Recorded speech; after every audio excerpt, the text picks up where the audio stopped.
Hi guys, welcome to Keerthi kitchen. ಇವತ್ತಿನ ವಿಡಿಯೋದಲ್ಲಿ ನಾವು ಸೋಯಾ ಚಿಲ್ಲಿ ಮಾಡೋದು ಹೆಂಗೆ ಅಂತ ನೋಡ್ಕೊಳ್ಳೋಣ. ಸೋಯಾ ಚಿಲ್ಲಿ ಮಾಡೋಕ್ಕೆ ನಮಗೆ ಶುಂಠಿ ಬೆಳ್ಳುಳ್ಳಿ ಪೇಸ್ಟ್, ಕೊತ್ತಂಬರಿ ಸೊಪ್ಪು, ಉಪ್ಪು, ಗರಂ ಮಸಾಲ, ಖಾರದ ಪುಡಿ, ಅರಿಶಿನ ಪುಡಿ, ಜೀರಿಗೆ, ಮೆಣಸಿನ್ಕಾಯಿ, ಸೋಯಾ ಚಂಕ್ಸ್, ಟೊಮೆಟೊ ಹಾಗೂ ಈರುಳ್ಳಿ ಬೇಕಾಗುತ್ತೆ. ಮೊದಲು ಒಂದು ಪಾತ್ರೆಯಲ್ಲಿ ಸೋಯಾ ಚಂಕ್ಸ್ನ 2 ನಿಮಿಷ ತನಕ ನೆನೆಸ್ರಿ. ಈಗ ನೆನೆಸಿಟ್ಟಿರೋಂಥ ಸೋಯಾ ಚಂಕ್ಸಿಗೆ ಸ್ವಲ್ಪ ಉಪ್ಪು ಹಾಕಿ 5-8 ನಿಮಿಷ ಬಿಸಿ ಆಗಕ್ಕೆ ಬಿಡಿ. ಸೋಯಾ ಚಂಕ್ಸ್ ಬಿಸಿ ಆಗೋದ್ರೊಳಗೆ ನಾವು ನಮ್ಮ ಈರುಳ್ಳಿ, ಟೊಮೆಟೊ, ಮೆಣಸಿನ್ಕಾಯಿನ ಕಟ್ ಮಾಡ್ಕೊಳ್ಳೋಣ.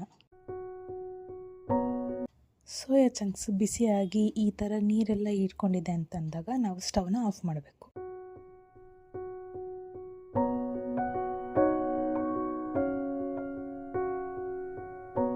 ಸೋಯಾ ಚಂಕ್ಸ್ ತಣ್ಣಗಾದ್ಮೇಲೆ ಅದು ಎಕ್ಸ್ಟ್ರಾ ನೀರು ಹಿಡಿದಿಟ್ಕೊಂಡಿರುತ್ತಲ್ಲ, ಅದನ್ನು ಸ್ವಲ್ಪ ಜಂಟಲಾಗಿ ಪ್ರೆಸ್ ಮಾಡಿ ನೀರನ್ನ ಆಚೆ ತೆಗಿಬೇಕು.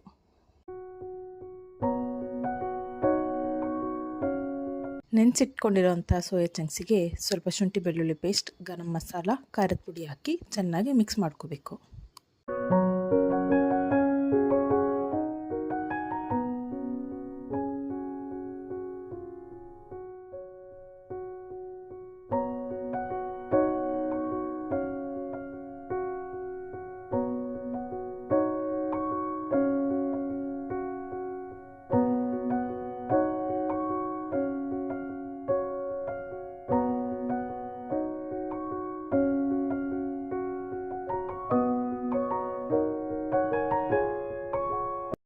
ಈಗ ಒಂದು ಬಾಣಲಿಯಲ್ಲಿ 2 ಸ್ಪೂನ್ ಎಣ್ಣೆ ತಗೊಂಡು ಅದಕ್ಕೆ ಜೀರಿಗೆ ಹಾಕಬೇಕು.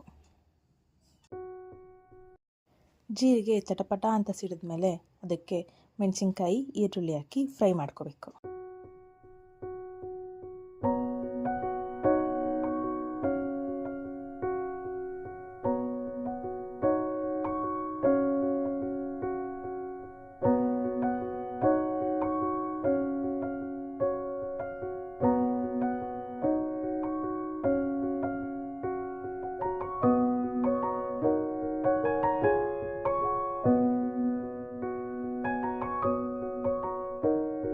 ಈರುಳ್ಳಿ ಗೋಲ್ಡನ್ ಬ್ರೌನ್ ಕಲರ್ ಆದಮೇಲೆ ಹೆಚ್ಚಿಟ್ಕೊಂಡಿರೋಂಥ ಟೊಮೆಟೊನ ಹಾಕಿ 1 ನಿಮಿಷ ಫ್ರೈ ಮಾಡ್ಕೋಬೇಕು.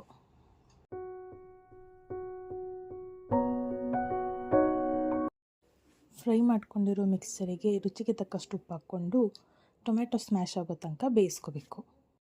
ಟೊಮೆಟೊ ಅರ್ಧದಷ್ಟು ಬೆಂದಿದೆ ಅಂದಾಗ ಸ್ವಲ್ಪ ಅರಿಶಿನ ಪುಡಿ ಹಾಕಿ ಮುಚ್ಚಿ ಟೊಮೆಟೊ ಸ್ಮ್ಯಾಶ್ ಆಗೋವರೆಗೂ ಬೇಯಿಸ್ಕೊಳ್ಳಿ.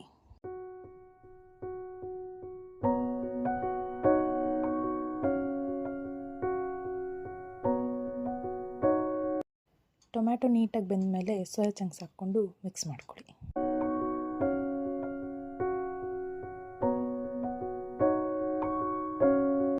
ಸೋಯಾ ಚಂಕ್ಸ್ ಸ್ವಲ್ಪ ಬಿಸಿಯಾಗಿದೆ ಅಂತ ಅನಿಸಿದಾಗ ಅದಕ್ಕೆ ಸ್ವಲ್ಪ ಖಾರದ ಪುಡಿ, ಗರಂ ಮಸಾಲ ಹಾಕಿ ನೀಟಾಗಿ ಮಿಕ್ಸ್ ಮಾಡ್ಕೊಳ್ಳಿ. ಈಗ ಅರ್ಧ ಕಪ್ಪಷ್ಟು ನೀರು ಹಾಕ್ಕೊಂಡು 2 ನಿಮಿಷ ತನಕ ಮಿಕ್ಸ್ ಮಾಡ್ಕೊಳ್ಳಿ.